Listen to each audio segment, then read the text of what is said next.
It's now time for Energy Insights, where you get an inside view and local perspectives of all the oil and gas progress going on in the Mid-Ohio Valley. This program is being brought to you by the Southeastern Ohio Oil and Gas Association and can be heard every Saturday at 9 a.m. on local radio WMOA AM 1490 and ESPN radio WJAW FM 100.9 and AM 630. It's now time for the show. Here's Johnny Wharf, your local host. Another edition of Energy Insights on a Saturday morning, and we're joined once again by John Triplett, a partner of the law firm Tyson Brock, and we've been talking about some of the legalese and some of the industry as it pertains to this great community that we live in. And you had mentioned it at one point about everybody does well when everything's going, the people at restaurants and the people in the different jobs. Talk about the jobs that you think are, I don't know if you can narrow it down to the ones that are available out there for people that might be interested in the industry. In the pure industry, those jobs are pretty selective right now, although, again, it is improving. Industry related, here's things the industry always needs that is helpful to other industries. Truck drivers. Folks who aren't afraid to do or don't mind doing mechanical labor and work outside. Equipment operators. Equipment operators are usually in demand. When the boom's on, there's more demand. The one big challenge that is a big change since I practiced, even in my practice period, is the qualifications. The old days of bailing the roughneck crew out of jail from the weekend are over. It's not acceptable. So if you're not a drug-free person, if you're not prepared to be a part of a drug-free workforce, if you're not prepared to show up on time and show up to work, they're not as tolerant. I mean, the wages are better than they used to be years back in the prior periods, but with that comes much higher standards. I mean, there are people that would have been experienced rig hands that would have had no problem finding employment in the 80s. They won't get within 100 yards. Yeah. I mean, they require not just drug testing, safety training, very specific safety training. A lot of the big drillers have requirements that you have. There's a couple of industry leaders. One of them that comes to mind is Safeland. You have to have your Safeland card to get on this rig. Your company has a Safeland rating. If your Safeland rating isn't good, your company's not going to work, which means your workers aren't going to work. Yeah. So John Triplett is our guest partner with Tyson Brock, and we're talking about the oil and gas industry and the legal aspects of it. But I'd like to learn a little bit more about you. I know a lot. I know that the Eagle Scout, John Triplett, I know that you went to Vanderbilt and Ohio Northern and all that kind of stuff. But the evolution of this job as a lawyer, meaning what you were doing when you got into this business, and specifically to Tyson Brock if you want, and then where the heck it's gone to now. Fair question. Well, let me start with one correction. I'm very active in the Boy Scouts, but I'm not an Eagle Scout. Ah, okay. And I will never be one. And so those of you who are thinking about it, don't do what I did. Stay the course. Man, you're preaching to a guy that isn't one either, and I'm trying to keep my kid on that line, so that's good to hear. Yeah, I'm proud to say my son's an Eagle Scout. Good. But he did. So you always want your kids to do better, so sure. Mine did better. Yeah. So the practice of law has changed tremendously. I remember when I was in the military, we had to have special approval to send a 4-page fax. Now think about that. We're not talking about an email. Those didn't really exist. A 4-page fax. And there was only 2 places on Fort Riley, Kansas where you could send that.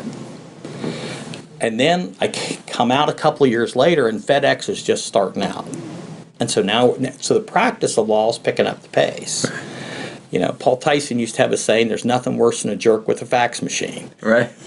Now it's email. I mean, look at how much faster our world and how much faster my practice works. We're both sitting here with iPhones. Right. And, you're getting messages, I'm getting messages. Sure. People are responding, communicating. The speed of communication in the legal practice is amazing how much it's changed. Yeah.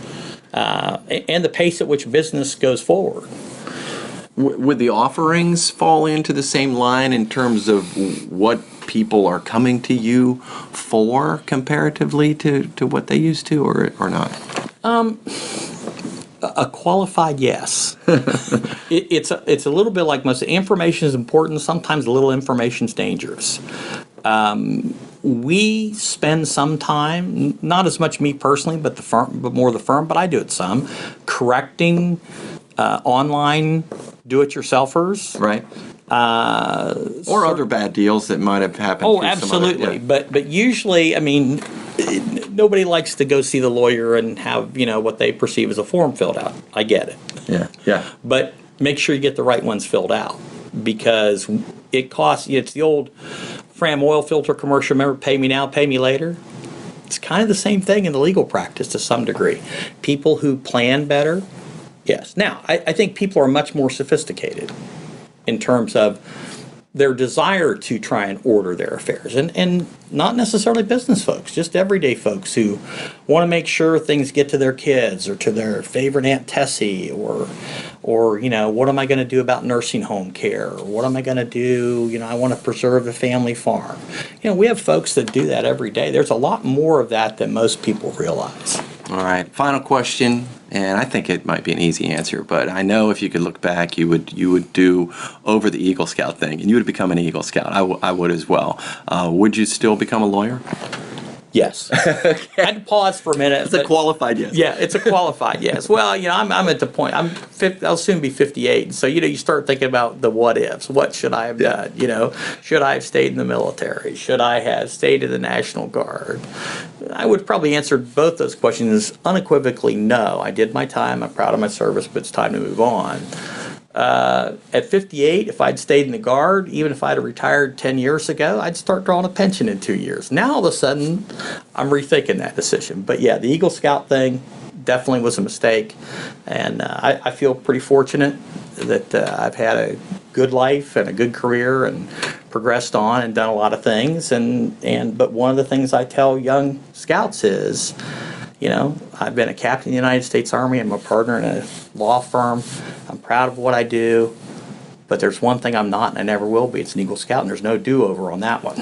Who knows? Maybe I'll decide to do something after I'm a lawyer. But for now, I'm relatively satisfied that I made the right choice most days. All right. And we're thankful for you to join us on a Saturday morning on the radio and Energy Insights. John Triplett has been our guest, and this show is brought to you by the Southeastern Ohio Oil and Gas Association.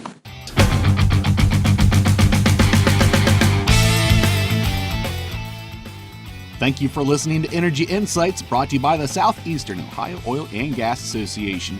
Tune in every Saturday at 9 a.m. on WMOA and ESPN Radio WJAW as Johnny Wolf brings you your local and inside perspectives of the oil and gas progress going on in the Mid-Ohio Valley.